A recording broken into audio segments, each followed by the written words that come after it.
Today on Monkey Life, there's some exciting news at the Woolly Monkey House. The baby's moving, so that's about as sure we can be that she's healthy and things are going well. New arrival Oshine has an eventful first night in her new home. She took down the cat flap and then she used that material to break the camera. So, oh dear. And Hananya's gang go nuts when they're released into their revamped outside enclosure.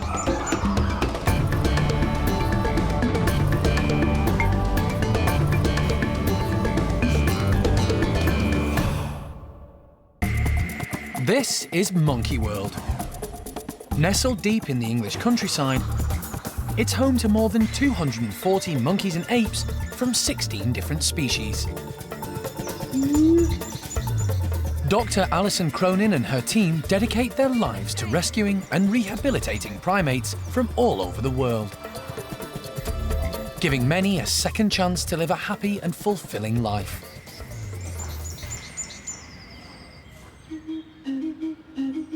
Monkey World is predominantly a rescue centre, but it does breed a handful of species which are endangered. Among them are woolly monkeys. Woolly monkeys are found in South America in the forests of Brazil, Peru, Ecuador and Colombia. In the next 45 years, world populations of woolly monkeys are expected to decline by up to 80%. Woolly monkeys are notoriously difficult to breed in captivity, but Monkey World has been very successful. It's the only place in the world at the moment where woolly monkey numbers have been increasing.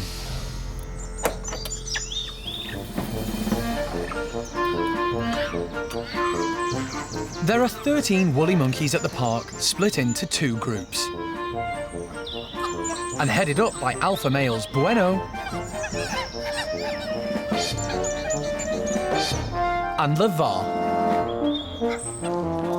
Over the last 10 years, Monkey World has successfully bred 9 babies, possibly with 2 more on the way.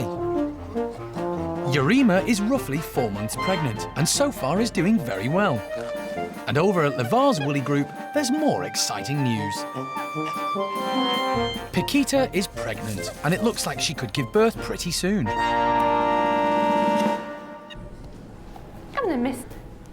Primate care staff member Holly is keeping a close eye on her.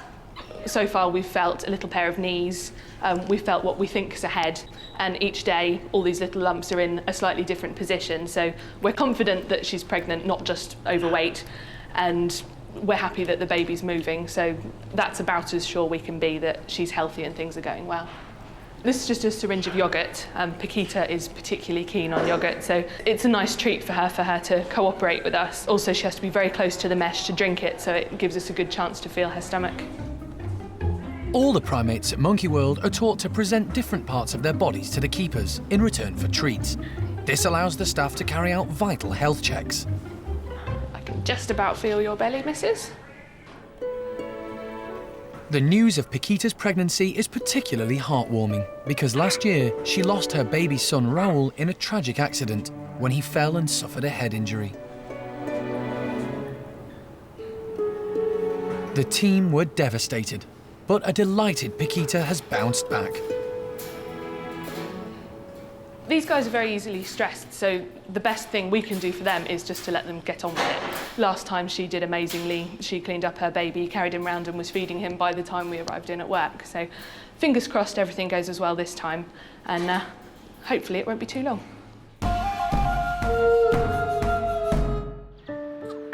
Recently, orangutan Xiao Kuai surprised everyone by giving birth one morning in the middle of her outside enclosure. More often, primates will give birth at night, so it was quite unexpected. The team were thrilled. We knew that Xiao Kuai was pregnant and was due to give birth sometime and then, next month or even 2. But the babies arrived and, we're really pleased about it. Gordon is the father, and Kai is now a big brother. Everything came naturally to second-time mum Xiao Kuai.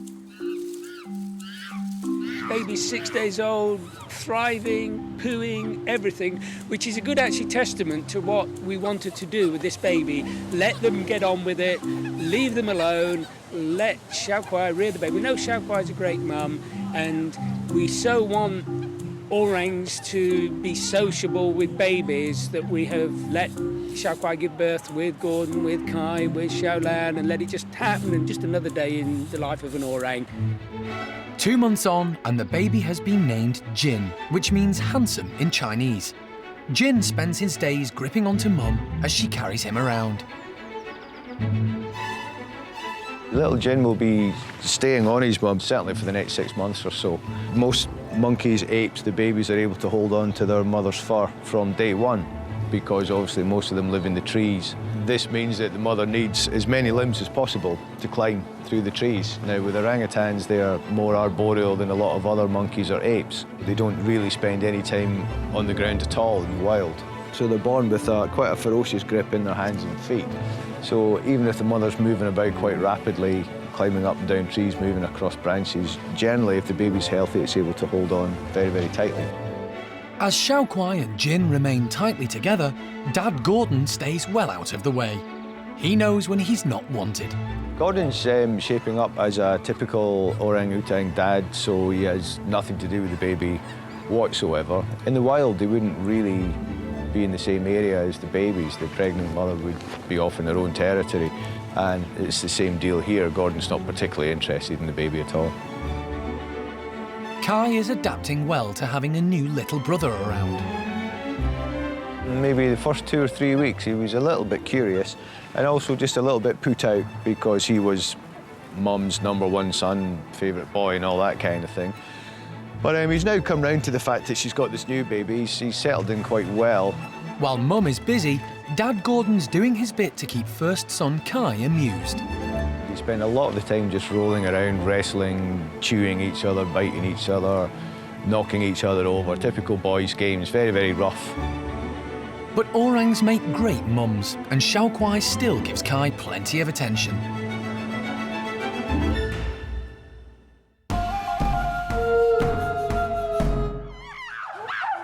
There are 4 chimp groups in the park. Hananyas are one of the youngest and liveliest. The group is led by big boy Hananya. He was 3 years old when he came to Monkey World from Israel in 1996 with 3 other chimps, Gypsy, Tico and Shemak. They were together like as a group and they knew each other, and they actually lived in the nursery, which is where they met Arthur and Jess, and they got on really well in there. The dominant male at the time was Rodney, and Hananya soon became his right-hand man. He's a very good deputy, and he was a very good deputy alongside Rodney. And when, sadly, we lost Rodney passed away, it's Hananya inherited it. Hananyas is a young group, so it took a while for them to settle and all find their place in the hierarchy. Hananya struggled to assert himself as a strong leader. He even missed out on food, unthinkable for an alpha male in his own group, because he wasn't used to asserting his dominance. He just got dropped in at the deep end, and I must admit we did wonder whether he was up to it for a long time. And that's unfair, because really we were asking an awful lot of him. But after his shaky start, and with the support of second-in-command Tico and the 2 dominant females, Cherry and Peggy, Hananya has firmly established himself as the leader. They've evolved, and now Hananya's a, big grown-up boy, and he's inherited this group, which was Rodney's group, that's now Hananya's group. Although it hasn't been easy for him, he's done a really remarkably good job. But in the past few weeks, Hananya's grip on the group has been tested, as maintenance work on their enclosure has forced them all to stay inside. They've got 2 acres here, 2.5 acres, whatever it is, and that's great for relieving tension. For the past 2 weeks, Hananya's group have been kept inside while their enclosure is updated. This is quite a challenge for such a boisterous group, and it's leader Hananya's job to keep them under control. When they're released into their renovated enclosure, there's always a risk they might test the security of the new overhang. But the team are well prepared and have installed some exciting new play equipment to surprise the chimps. The new addition that's bound to attract the most attention is their enormous 20-metre hose. The group are itching to get out.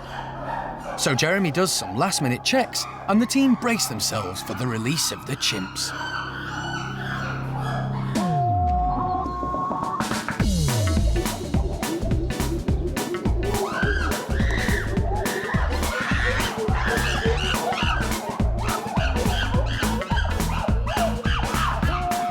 The group are loving being back out in the open.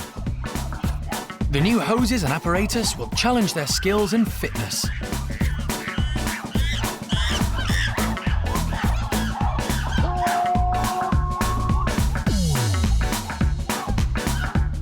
Some need a bit of practice. Simon did his thing of hurling himself through the air and coming crashing to the ground. He's always loved anything acrobatic. Evelyn's really been testing everything, but some of the others as well. Arthur, I was surprised to see. He was being very agile. But the group seem to be holding back from the new hose. If anyone's going to try it first, it's got to be Hananya. He shows that as the boss, he's also the bravest. You know, a new toy in the playground. The big kid will always have a go on it until he's bored, and then the goes will filter down the hierarchy. Just look at kids in the playground. It's the little weedy kid who always gets the last go or has to creep up when everybody else has gone home or something to get a go. Jeremy thinks Hananya did a great job in controlling the group while they were inside. The group's continuity is actually getting there now. I mean, we've always said how Hananya is not the best leader and blah, blah, blah, blah, blah. And the group was our most volatile group in the park, and they still are probably, but the fact they've been confined for the last 2 weeks and there's been no issues at all is a great testimony to how this group's getting itself together now. Hananya is the undisputed leader now. I mean, for a long time, he did it by just the fact he was bigger and stronger than anybody else without engaging any brain power. Whereas now, I don't think he's grown a brain, but it isn't disputed, you know, his authority in the same manner as it used to be.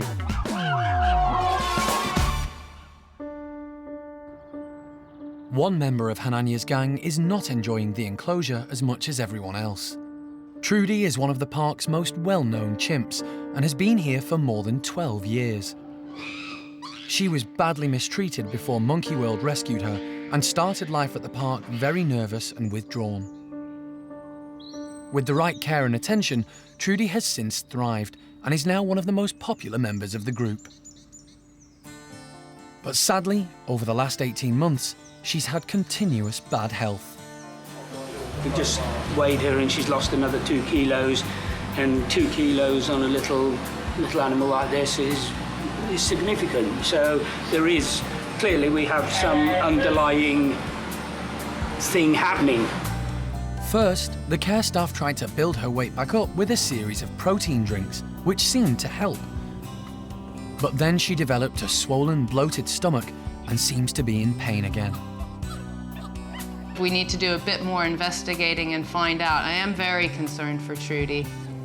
The team are desperate to get to the bottom of Trudy's problems. We're just monitoring her at the moment, particularly when she's eating, just so we can see if there's certain things in the diet that she's picking out and eating more of than others. And then checking her during the day so we can see whether or not the bloating coincides with her eating more of certain items. The chimps have a varied diet, so it's going to be a challenge to find out what might be disagreeing with Trudy. First, they cut out wheat. Every other day, the chimps are given a bread ball with essential vitamins. But for the last few weeks, Trudy's been given a rice ball instead. But she remains as bloated as ever. nothing seems to be helping. Can you see your belly? Can you feel it? It is rock solid. Oh, does that hurt? She doesn't look incredibly comfortable when she's walking around with this huge belly, so we'd like to alleviate that. We're going to try Trudy on a peppermint oil capsule, which is supposed to alleviate bloating, can help with diarrhoea, all of the symptoms that we've recently seen with her. What do you think of this, Trudes? Juice. You're not meant to crunch it. Well, it smells nice. Eventually, Trudy swallows the contents of the capsule. Now we're going to just monitor her closely for the next couple of weeks, see if it's made any difference on how much bloated she is. The team are pinning their hopes on the peppermint capsule. If Trudy shows no sign of improvement, they'll have to go back to the drawing board.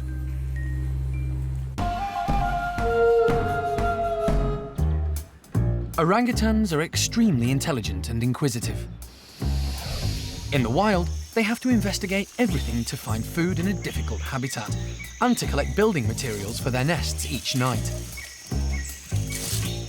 They often find ingenious ways of using a whole host of items. Leaves as an umbrella to shelter from the rain, and a stick as a tool. Some orangs that have been captive and then released into the wild have shown just how bright they are by copying human behaviour. It's one thing to get in a boat, quite another to know how to paddle it. So, at the park, they're given a variety of objects. Their clever minds mean you never know what they'll get up to. And today, it's pillowcases.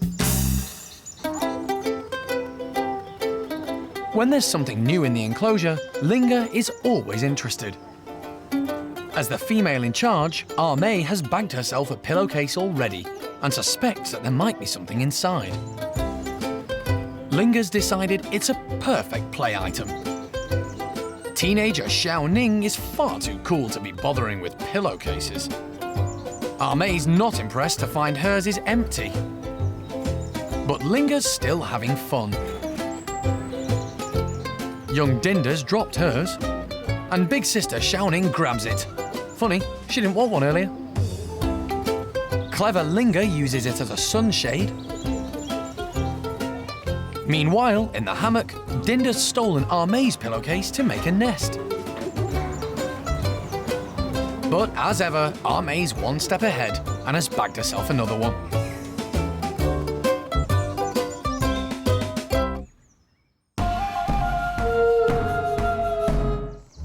The newest orangutan arrival at the park has also been using her intelligence to great effect. And it's got Jeremy in a bit of a sweat, drilling, screwing, welding, bolting, double bolting. And here's why. Oshine. This DIY queen has been busy taking apart her bedroom during the night. Overnight, she started dismantling the enclosure. You know, she's a very technical lady. She can undo nuts and bolts. She's been in the park less than 24 hours.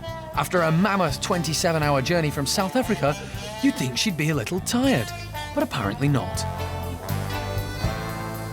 She took down the cat flap and then she used that material to break the camera. So, oh dear. If you're going to wreck anything, the camera's the best thing to wreck, in my opinion. The thing is, she can get away with it, I can't. So Jeremy's got his work cut out to make sure Oshine can't dismantle the tunnel when he lets her out. We're just making sure that there's no nuts and bolts that Oshine can undo. And obviously she's a strong lady, so she doesn't need a spanner. So we're just putting a little bit of weld on each nut, then we can let her into the bigger area, and we're not in danger that she's going to take nuts out, nuts off the bolts and dismantle the place.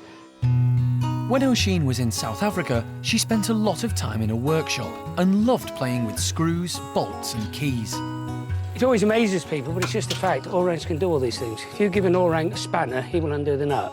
And they're not remarkable, it's just what they do. At the moment, Oshine is living on her own, but is due to move in with May and the nursery group. Everything needs to be super secure, so it's time to test Jeremy's handiwork. by releasing Oshine into the outside tunnel. At least she can get a little bit of sunshine on her. So she's telling me she wants this door opened. Well, this one. You sure? No. Well, that one. No, you're going to break your teeth.